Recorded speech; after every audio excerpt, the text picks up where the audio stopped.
1-800.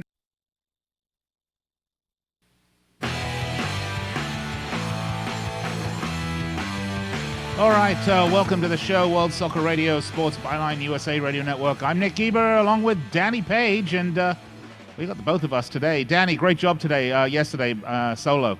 Really great job every day. But you know what? It's great to have you back, Nick. We've really gotten into some incredible topics this week, and the debates and the discussion, it will continue on tonight's show. Nick, it's Hump Day. Always a good Wednesday here with you. I don't know, Danny, should I take that as a proposition? No, Nick, okay. Just as a figure of speech. Had me a little worried there.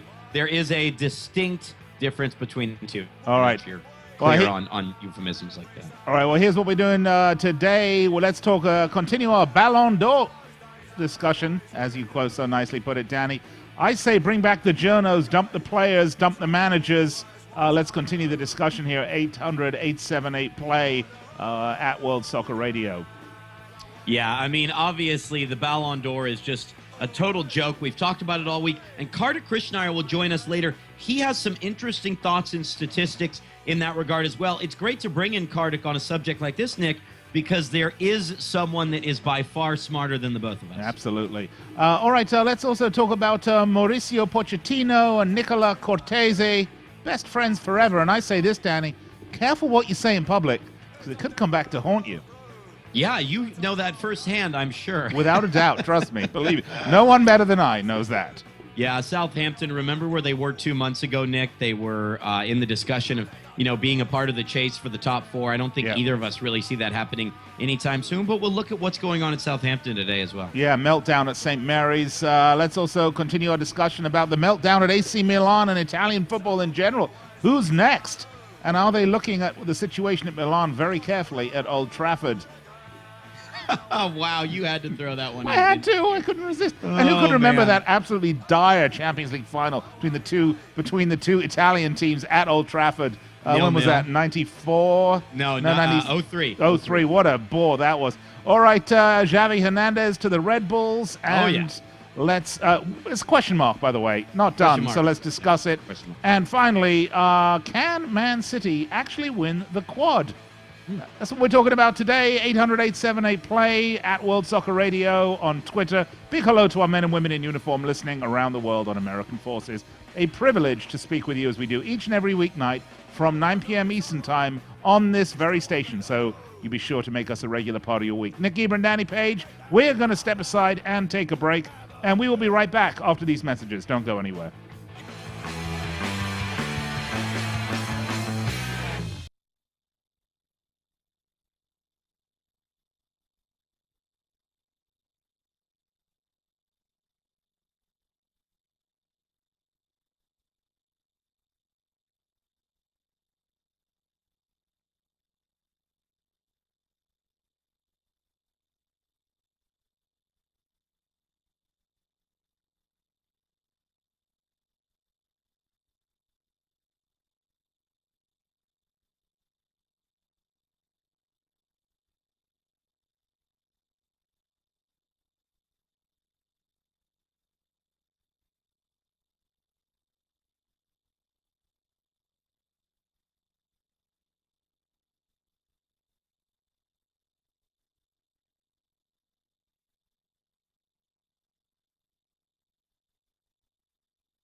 right, welcome back. World Soccer Radio, Sports Byline USA, Radio Network, Nick Eber and Danny Page.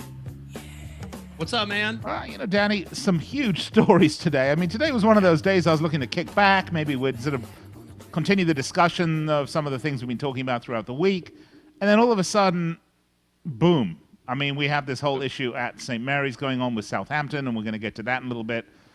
And what do you want to handle first, Danny? You want to talk about the Ballon d'Or? This Xavi story. Okay. All right. Well, go ahead, Danny. What are you hearing on this? Well, I was texted by a soccer journalist this afternoon. It was funny. I was on the phone with Kartik Krishnaiyer earlier, just sort of a pre-show meeting, if you will. Yes, and let me just point out, Danny, we do actually do at least 3 to 5 minutes of preparation for each show. Totally. Yeah. Sometimes 10 to 12. And I got a text from a soccer journalist that I know well that I finally read after I got off the phone with Kartik, and it said in Italian that Xavi Hernandez will join Red Bull New York from Barcelona after the World Cup is complete this summer. The source is Sky Italia. The report is still being disputed quite a bit. There's no official confirmation from Barcelona or from the New York Red Bulls. I think that, in fact, Barcelona, it looks like, has come out and disputed that. But here's the first thing I look at when I saw this, Nick, is that it did come from Sky Italia, which may not be the New York Times, but it's also not these Spanish rags that just put out, propaganda from their two clubs. You know what I'm saying? I mean, when you see something from Sky Italy... Marca. Yeah, Marca and AS. It's just Mundo Deportivo. I mean, come on. So when you see something reported by Sky Italy, I'm not sure they're going to just completely fabricate it the way those other papers do. So, again, it's being questioned a lot. There's a lot going on Twitter. Nobody knows what's happening. But I think this really could be, approaching a deal that comes to fruition.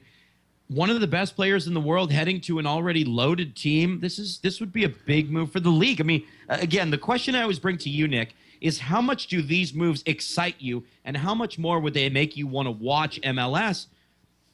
I don't know. This would have me watching as many New York Red Bull games as possible. Well, first of all, I don't think he's going to go to the Red Bulls. You don't think so? No, I actually think I've heard this story before. There's been some discussion about this for the last couple of weeks. Right, with New York City FC. But I've never heard the Red Bulls. I've heard New York City FC. Of course, there's the whole Sheikh Mansour and Manchester City connection there. And I believe that is much more likely than him going to the Red Bulls, who already have a fairly packed designated player roster. I mean, who are they going to move out to move him in? I mean, how are they going to find the money for this? I mean... Rafa Marquez. Okay, well, Rafa Marquez, that's for sure. That's a good point. But exactly. So I'll shut up then. But no. But I hear that it's massive. I hear that it's MCFC that he's going to go to, and that it won't be next year. It'll be the following year. The point, you asked me if it excites me. It really doesn't, and I'll tell you why. Why? Michael Bradley excites me a lot more than Xavi Hernandez. Why is that? Because Xavi Hernandez will be 34, 35 years old when he comes here. 34. Michael Bradley is 26 years old. Right. One player is at the peak of his game. Another is coming here for a retirement pension. But one is a facilitator of the game that can still change MLS at 34. I'm sorry. I hear Warren Barton wants to play again. I mean, come on. It's enough. There's a bit of a difference between the silver fox of Fox Sports. Yeah, I agree, and I like Warren a great deal. But let me just say, I think it's a great move. I think it'll sell tickets. But in terms of does it make the league? Does it enhance the league at all? I say that it doesn't, because here's another player coming for a retirement pension. And that I don't like. I think the league needs to move beyond that. I think we need more Michael Bradleys. We need more Clint Dempseys. This is what we need. This is the future of the league. This is where the league has to go. And it's very, very rare you get an older player like Robbie Keane who can come in and make such an impact. Look, Beckham didn't even make that much of an impact when he came here. Sure he did. No, he was injured for the first year and a half that he was here and everything else. You're asking for too much, really. Why don't I have the right to ask for that? Because it's just not realistic at this point. Listen, Danny, use these mean. Danny, Emil Heskey went to the Australian A-League. Do you watch that? No, but okay, say no more. Right there, finished. That's Emil Heskey. Okay. Do you realize that just 48 hours ago, maybe more like 58 hours ago, this player was named as one of the best 11 on the planet by FIFA. That's never happened for Major League Soccer. That's never happened before. And so it was a joke, too. He brings his game to New York. This is Barcelona is the second most popular team in the country when it comes to jersey sales and their television following. This is a massive, massive move in the biggest market in the country. It's absolutely huge.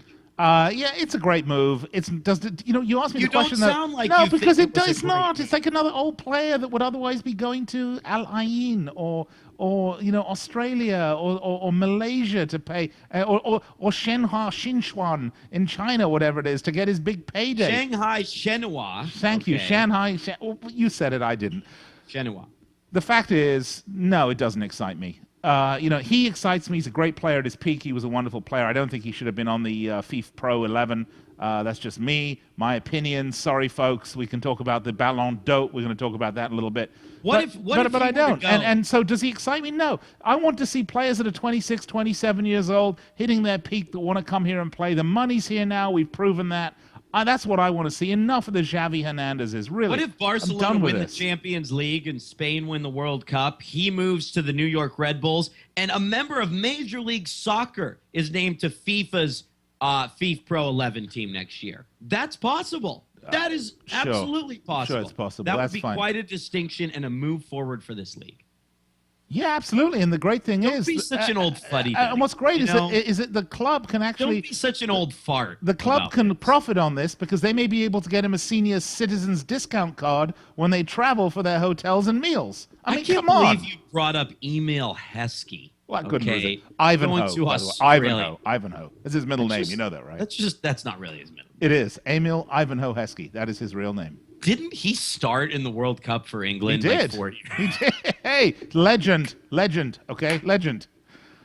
So I'm going to compare Xavi Hernandez to the Red Bulls. It's going to have as much impact as Emil Heskey going to the A-League. It'll sell some tickets, but who's going? Look, it's enough. Seriously. I love our Major League Soccer. Let's get some players in. Let's get meaningful players. Let's celebrate Michael Bradley. Let's celebrate Clint Dempsey, although he's got to do something in MLS.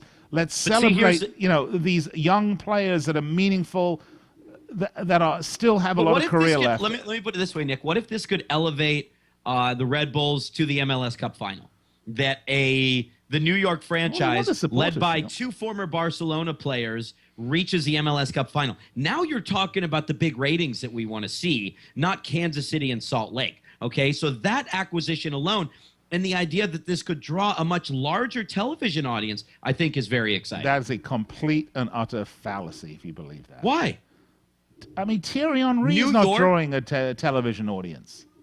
Yeah, but Thierry Henry is... I mean, the fact is, I think adding Xavi Hernandez is going to bring in more people to watch the games. I don't. He's known as an icon of the game by the My Little Ponies. But all the My Little Ponies watch anyway. Is he going to bring anyone more in? Is he going to convert? My Little Ponies do not watch the MLS Cup final when it's Salt Lake and Sporting KC, just like they don't watch the NBA finals when it's San Antonio and Detroit, okay? Large market teams sell. Big name players sell. And Thierry Henry's a hero in Europe. He's known in this country. But again, he isn't that well known or not as well known as Xavi is amongst the My Little Pony generation. Are you kidding me? Not at all. Are you serious? No way. God, you guys have been watching way too much Transformer and not enough football. Exactly. The people that have jumped on board with the game the last 5 years have no idea about the Invincibles. They didn't get to see Henry at his greatest. They've seen Xavi win a World Cup. They've seen him win back-to-back European championships. But your generation's only ever seen Spain win everything and Man United. So you're going to be an absolute culture shock when Spain don't win the World Cup and Man United don't win the league. Listen, what are you guys going to do? I tell you what I'm going to do. I remember Roberto Baggio knocking it over the bar in '94. All right, so don't bring that to me. You know what I'm going to do, Danny? I'm going to set up my football therapy office. Nick Gieber, football therapist, and the doctor we're gonna lay on the couch. The doctor is in. All right, World Soccer Radio, Nick Gieber and Danny Page, 800-878-PLAY. We're going to get a break. We're going to come back with a guy who is definitely not a My Little Pony. We're going to come back and have a chat with Kartik Krishnaiyer from World Soccer Talk. Don't go anywhere. It just gets even more exciting, if that's even possible.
All right, welcome back to the show. World Soccer Radio, Sports Byline USA Radio Network. Nick Eber and Danny Page with you.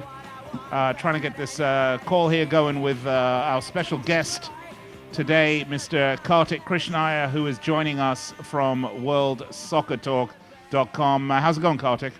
It's going quite well. How are you guys doing? Doing really well. So some big topics today, Kartik. Lots of quote-unquote stuff happening. Hang on. I was doing well until Nick stepped in with his, fuddy-duddy attitude, and he isn't excited about Xavi Hernandez possibly joining the Red Bulls. What do you think? Help me out here. This is a big deal.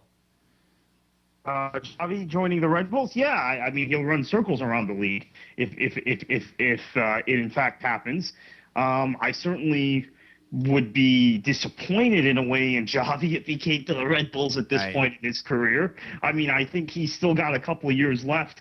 I think he's becoming less influential in the Barcelona side, but he's still one of the most cultured midfielders in the world. And I'd hate to see him waste a year or two of peak performance on MLS, quite frankly. So here's the model for him. I know he doesn't want to think of a Real Madrid guy, but do what Raul did. Raul getting pushed out at Real Madrid, great servant of the club, one of the greatest players in Real Madrid history.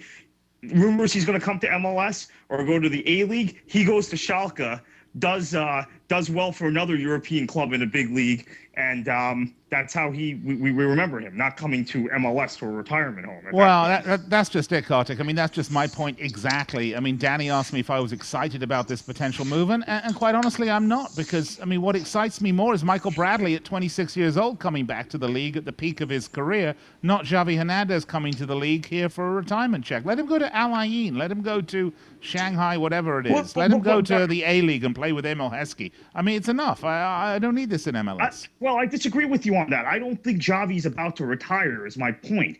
I don't think MLS is a good enough league for a guy at his level, still at his level. I know he's 33 years old, but he's still playing at a very high level.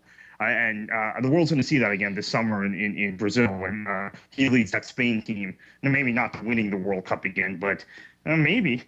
So that's not the time to come to MLS. When he's not at the peak of his powers anymore, guys, but he's still a high-end player, a higher-end player than the other guys that have come to MLS who've been clearly pretty far advanced in their downswing. As far as international players, obviously Michael Bradley is an exception, and he's an American player, so it's a little bit different. I don't know about that. Well, we'll see. Look, I mean, I had heard, Kartik, that it was going to be MCFC, and it wasn't going to be next year. It was going to be the following year. I think maybe the Spanish press got this one a little bit wrong. Yeah, I mean, I don't know what it's going to be. Again, the model is there. If Barca is trying to push him out because they've got some other midfielders and they do have some other guys that they want to move into that Xavi role, so to speak, he can do what Raul did. Raul was 33 also, and the talk was, okay, now he's going to come to Major League Soccer or the A-League or to a Middle Eastern team. Instead, he went to Schalke for a couple years, got them deep in the Champions League, remember, to the semifinals, led them to that. And to a German Cup final, which they lost to Bayern. But that was the way that he transitioned out of Real Madrid and into a retirement home league in the Middle East, was to spend 2 years at a second-tier German club, we'll call it. All right, well, Xavi.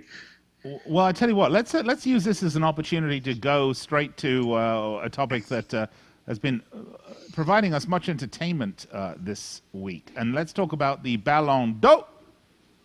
And I say, Kartik, let's do away with the Ballon d'Or and the way it is right now, because I think it's a joke. Let's bring it back the journalists only. Let's make it a good old-fashioned journos only, just like it used to be. Because right now, with players and managers, they're all voting for each other. It's like I mean, they're all texting each other. Hey, dude, you voting for me? Yeah, man, I'm voting for you. I mean, it's enough of that, really. It's like high school. We don't need this. Bring back the journos. Let's make the Ballon d'Or something that we can really hang our hat. No, I'm not saying that Cristiano Ronaldo didn't deserve the award. A terrific player, the best, honestly, the best player in the world. For last year, I agree. But it was some of the other votes. I mean, the fact is the journalists around the world that voted for this actually voted Franck Ribéry. Yeah, and by a pretty wide margin also. Yeah. And the thing I noticed among players is I wrote an article about this at World Soccer Talk. I saw some very disturbing trends among players and managers. Managers voting for current players and former players that they've managed. Players voting for guys of their nationality. Didier Drogba putting Yaya Toure first on his ballot. Ashley Williams putting Gareth Bale first on his ballot. Messi knowing he can't vote for himself, but voting for 3 Barcelona teammates so that Ronaldo and Ribery don't get votes. Same gamesmanship from Ronaldo. Prandelli and Buffon both voting Pirlo number 1 because that's their teammate, and then obviously Prandelli manages Pirlo. So a complete joke. Yeah, well, we're all in agreement about that. And of course, the FIFA Pro 11, pretty much the same thing. Although I want to say that that visitors to the FIFA website are the ones that vote for the FIFA Pro 11. Isn't that right? Correct. And I believe that it's also no. That's the UEFA Best 11. Oh, now, the FIFA Pro. Let me point something out about FIFA Pro. It's the members of FIFA Pro, the players who vote. And it's important to remember that the Bundesliga players are not members of FIFA Pro. Just keep that in mind.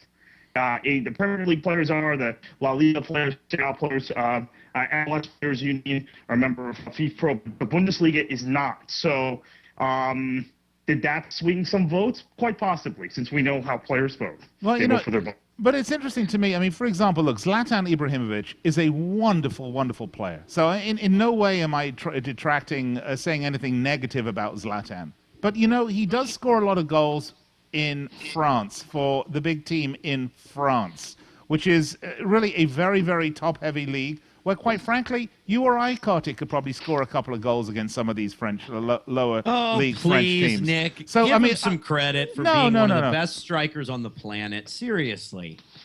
Well, I don't know. I mean, I just think it's a little. How come you get? I mean, again, we had 2 players from France in the FIFA Pro 11. I just scratched my head.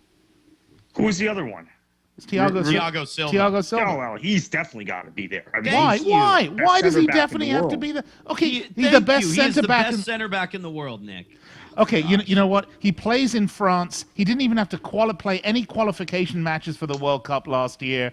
He didn't play any seriously meaningful matches for Brazil, and he plays in France. So, for a league that's extremely top-heavy, it's not like he was really, stopping a lot of attacks from really difficult teams. I mean, this is the point. You could make the argument the French league is more competitive than any of the top European leagues. They've had 7 champions in 7 seasons. Okay, right. And the champion from 2 years ago right now is in the relegation zone. Right. I mean, that's an outstanding parity, Nick. It's a rubbish league. There's I think the French league is more competitive than La Liga, by the way. Well, which is also a rubbish league, outside of the top 3 or 4 teams. What exactly is not a rubbish league? I'd say the Bundesliga is pretty strong top to bottom. I would say the Premier League is extremely strong top to bottom. The Italian league, depending on what year you want to pick it, can be good, but who knows what's going on in Italy. And I would say the Spanish league, you got 3 teams this year, maybe a couple more. Depends. Also be interesting to see if Valencia pick up the new ownership. That could change the equation. But, it's a very, very top-heavy league. No, I mean, I think that you've got some strong leagues. The Bundesliga, the Premier League, those are the 2 strongest leagues in the world, period. Yeah, I would agree with that. I think those are the 2 most competitive, and I would say Italy is pretty competitive. I mean, Italy is clearly the top of the league has dropped off. There's no question about that. I know we're going to talk about that a little later, but the fact that AC Milan is in 11th. Let's think about La Liga for a minute. Would there ever be a time when Barcelona or Real Madrid would be sitting 11th in the table? So that tells you the Serie A is still very competitive, because even if they were having a down year, Real Madrid or Barca, they'd never fall below 3rd or 4th in the table. Oh, and by the way, that's a great point. And by the way, last year PSG, they didn't make it. They make what, quarterfinals in the Champions League? When was the last time they won the Champions League? That's pretty solid. That's a Come good on, run. Danny. They were eliminated by Barcelona. Come on, Nick. Danny. Come Please. on, Danny. You're making excuses because people get people don't Leon, want to have to look up new names. At one point, Leon had the longest streak of getting out of the group stage of the Champions League, besides Real Madrid. They had the 2nd longest streak when it was snapped a few seasons ago. So for a while, the top French team, even though they never won it, they were consistently getting out of the group more When often than was the last time a French team was in the final of the Champions League? Monaco. In Monaco, 2004. that's right. 2004, 10 years ago. So, I mean, look, I'm sorry. What it is we fall in love with these players and we fall in love with their names. And not that Zlatan Ibrahimovic is not a player loaded with quality. But I'm just saying I look at this and I just scratch my head. I just don't get it. I think the knock on Ibra was that he didn't do what other strikers have done at Barcelona. But you could argue that the system that Barca plays, which is a very it's a system that you have to fit into, just didn't suit him. And I know that's the critique that's going to live with Ibra for the rest of his career, is that he went to one of the 3 biggest clubs in the world and he couldn't do it there, even though he's done it everywhere else. Right, but fair criticism, but it's a system. But Barca, he just didn't fit it. But you know what? Nick's criticism is he didn't play in the Premier League. No. That's not my criticism. My criticism is that he ripped it up playing in a weak league against crappy teams. I mean, why is that so outrageous, Danny? Well, I mean, again, like I told you over the phone, a lot of it is about the individual performances that players get a chance to see. And if you score 4 goals against England, you're going to really raise some eyebrows. That was a good job. I will agree. He's a great striker, but I mean, I think there are others. I think Robin Van Persie should have been there instead. Much harder league, big performance. All right, we got to go to break. World Soccer Radio, Sports Byline USA. Nick Geber, a rubbish Danny Page, who doesn't know what he's talking about, and of course, Kartik Krishnaiyer. We'll be right back after this on the Sports Byline USA Radio Network.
All right, I am the ace of spades, by the way.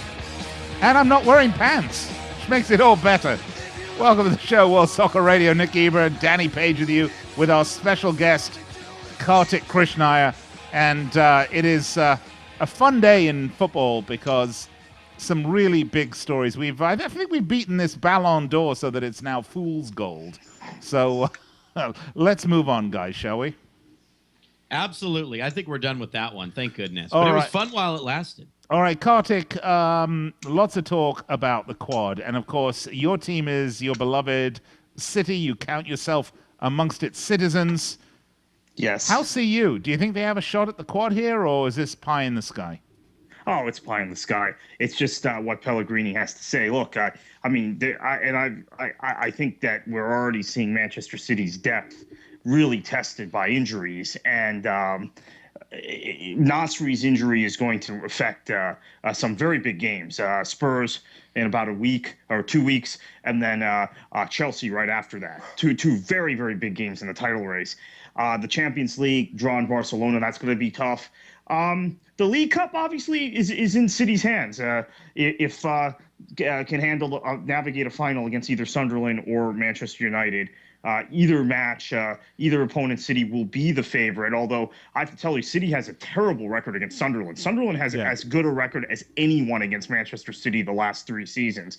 And then, and whereas Manchester United does not have a good record against City recently. And then obviously the FA Cup, we're a long way off. Mourinho has won the FA Cup a couple times at Chelsea. Chelsea always strong in this tournament. I have a feeling this could be a year Arsenal, having gotten through that tough third-round tie with Spurs, could push for this trophy.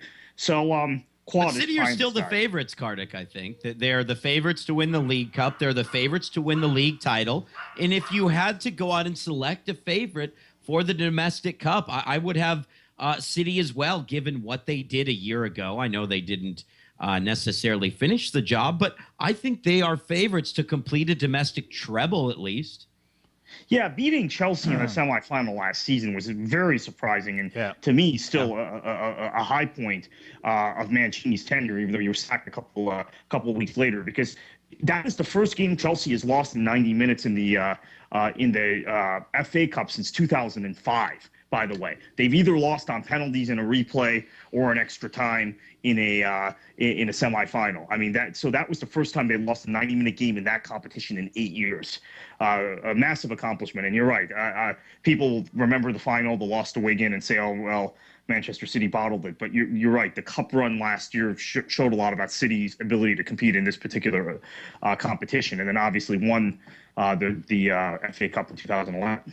Well, look, the way I see it, and by the way, what a great performance today from City in the, Budweiser Capital One, no, the Budweiser FA Cup today. The FA Cup presented by Budweiser. The FA Cup presented by Budweiser, and the Bud was bought with a Capital One card. Isn't that how you do it? I don't know. Anyway, great result today. I mean, they really put, they really put him to the sword, which is what you expect. And they may well do a domestic treble. I think the Champions League is the big question mark for me because, quite honestly, that's going to be a much bigger test for City. And then the other question I have for you is, were we all underestimating Argentina at the upcoming World Cup, guys?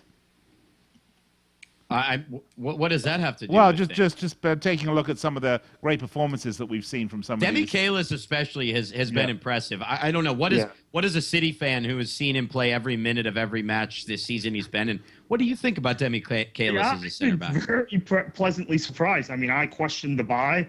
I said it was a waste of money. It showed that the team didn't have that the management and Pellegrini, having managed Di Michelis at Malaga. Now, again, I have to admit, this goes back to my biases. I watch a lot of Bundesliga. I watch a lot of Premier League. I watch a fair amount of Serie A. I watch a lot less of Spain. So I saw him at Bayern for many years and didn't like him.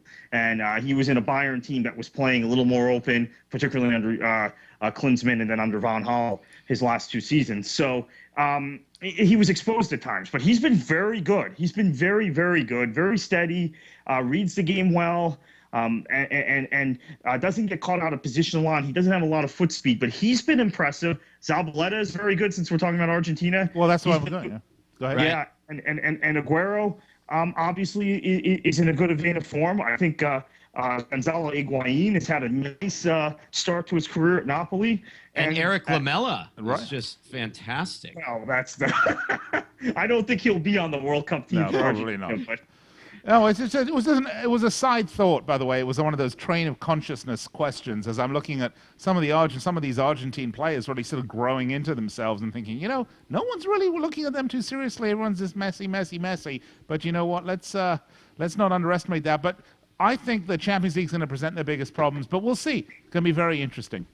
Yeah, Champions League's going to be very difficult, I think, for unfortunately, from a Premier League perspective, for all the English clubs. I think, obviously, City and Arsenal have two very difficult draws, although I have to say, if anyone is going to beat Bayern Munich, it may just be Arsenal, although Walcott being injured now, they have other injuries. Ox is just getting back. Rosicki's never fit for more than a couple weeks consecutively. Yeah, not so much, Kartik. I don't think so. Yeah, I don't think so. I tell you what, let me just change the subject here for a minute because I want to try and get this in today. Let me tell you one team that's not going to win the Champions League this year, and that is, of course, Southampton.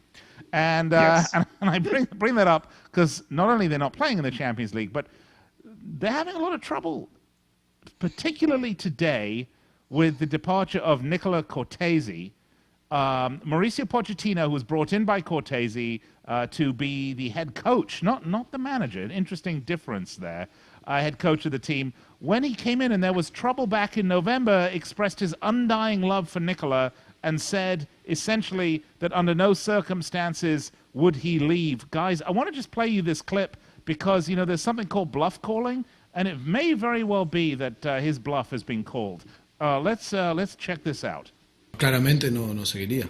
Of course, I would not continue if Nicola Cortese weren't here. Está claro que Nicola Cortese ha creado en los últimos 4 años ha creado lo que hoy es Southampton. Nicola Cortese has basically created what's been the reality for Southampton in the past 4 years. Y por supuesto que no, yo por lo menos personalmente no entendería un Southampton sin Nicola. And me, in a personal sense, I would not understand a Southampton without Nicola being here. Por supuesto que aquí cuando he llegado nadie conocía a Mauricio Pochettino. Likewise, when I first arrived here, nobody knew who Mauricio Pochettino was. Nicola ha confiado en mí porque me conocía de tiempo atrás. And Nicola had put his faith in me, and he knew me from way back. Cuando he conocido su proyecto, hemos coincidido en las ideas de futuro de Southampton. When I got to know his project, we were basically on the same wavelength as what we wanted for Southampton, for the future of the club. Y por supuesto que claramente mi futuro en Southampton es sí o sí con Nicola. And basically my future in Southampton has to be yes with Nicola. So if Nicola Cortese were to leave Southampton Football Club, there is no Mauricio Pochettino as manager of Southampton. Por supuesto, porque quien ha confiado en mí ha sido Nicola Cortese. Of course not, because the person that has put his faith in me in this club, and for me as a manager of Southampton, is Nicola Cortese. Whoops. I will say this, though. Cortese is as good a chief executive as there's been in English football over the course of the last 5 years. I mean, he's been fantastic what he's done with that club. Took a club that had completely collapsed financially, that had completely collapsed down to the League One level, rebuilt them wisely, both with smart buys from continental football, where he was very knowledgeable, particularly clubs in Italy, and really investing in their youth academy to the point where they're just producing these zeros. The next generation of good English players seem to all be coming through Southampton. So, but hold on a minute, Kartik. The Southampton Academy is renowned and has been for an awfully long time. Yeah. Well, this is Walcott. This isn't something that they just created. And let's not forget, who was it? Nigel Adkins that he replaced was widely loved at Southampton. Everyone was shocked when he left. People didn't know who Pochettino was when he came in. And yes, he's done a great job. But the fact of the matter is, and we talk about this with Vincent Tan, and we talk about this with Adnan Khashoggi, or whatever his name is, Adnan Man. At Hull City. You're not really comparing him to Vincent Tan. No. I'm not. But what I'm saying is that we talk about this where would the club be without ownership?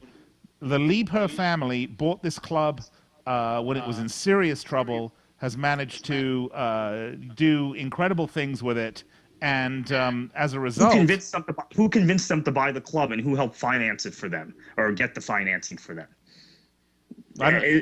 It was him, and he came in with the Lieber family when they took over the club. He hired Nigel Atkins. Now, I agree that the sacking was kind of cruel last year, but he picked the right manager to climb up double promotions, consecutive promotions. I think it's a disaster potentially for Southampton, although we'll see. Maybe the infrastructure is in place now.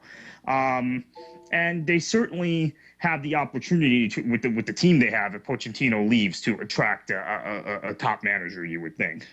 Well, one would think, and I mean, it seems to me that that his leaving is at this point based on what he said. I mean, it seems that it's inevitable, right? I suppose so, yeah, and that would be unfortunate for Southampton. He's done a very good job, but maybe the team is there. They bought well. In particular, this summer was a great buy. Yeah. Fun thing, you mentioned the World Cup and teams. I out of curiosity looked at the Croatia team yesterday, just knocking around, and I said, my God, they have a lot of good players that I hadn't thought about. He's one of them. Great point. I think one thing that, especially watching Aston Villa on Monday, this came to mind. I think that the model you don't want to follow in sacking a manager that is doing a solid job, or an executive that's doing a solid job, but you have a dispute with, I think Villa and Martin O'Neill are that model. That's where you worry about Newcastle falling by undermining Alan Pardew. That's what you don't want to do, is have your own ego and your own beliefs, really force you to sack someone who has been so valuable in bringing your club where they are. And I think that's what's happened to Villa. Well, guys, I just want to bring this back to Southampton for a minute here, because, what's interesting is there are some players at Southampton right now that are very juicy for an acquisition, and that up to this point have sort of expressed their loyalty to the club and to Pochettino, who does seem to garner loyalty from his players. We're talking about Luke Shaw, talking about Ricky Lambert, we're talking about Adam Lallana. The rumor is that West Ham have come back in cynically immediately for Ricky Lambert, with Cortese leaving, and one would imagine that Mourinho or David Moyes are going to be fighting it out for Luke Shaw again. Yeah. That's very true. From what I've been reading, players don't want to leave Pochettino. It's not that they don't want to leave Southampton. So that's a good point, Nick. It could be open season. Pochettino does keep his word and leave. Well, which I don't know if he will or not. We're going to have to. He's not going anywhere. You're as loyal. You're incredibly loyal till the individual until they leave. And in fact. He would probably be advised to stay. This is his second managerial job, Danny. He was fired from his first one, and I can tell you what, Nicola Cortese's not going to be paying his paycheck, because if he quits, there's no severance, right, Danny? He's not going anywhere, Nick. I agree. I love loyalty in a lot of areas of this earth, but it doesn't exist in football. All right. Kartik, agree? I agree. All right, guys, we've got to go to break. We'll be right back. We'll say goodbye to Kartik. We'll speak to him next week. In the meantime, folks, stay with us. We'll be right back after these messages to wrap it up here on the Sports Byline USA Radio Network. First I'm gonna make it, and then I'm gonna break it.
All right, welcome back to the show.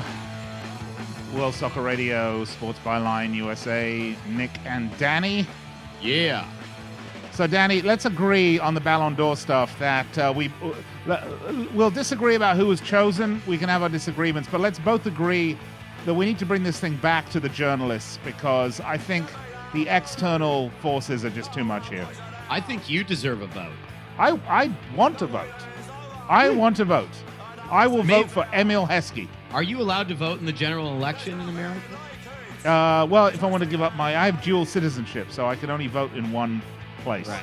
And But, do you vote in the UK or do you vote here? No, I vote here. Yeah, I vote here because this is where I live. You know, I want to be responsible for the wanker in charge. Let that be my responsibility. The wanker in chief. Yeah, exactly. All right, so we agree on Ballon d'Or, right?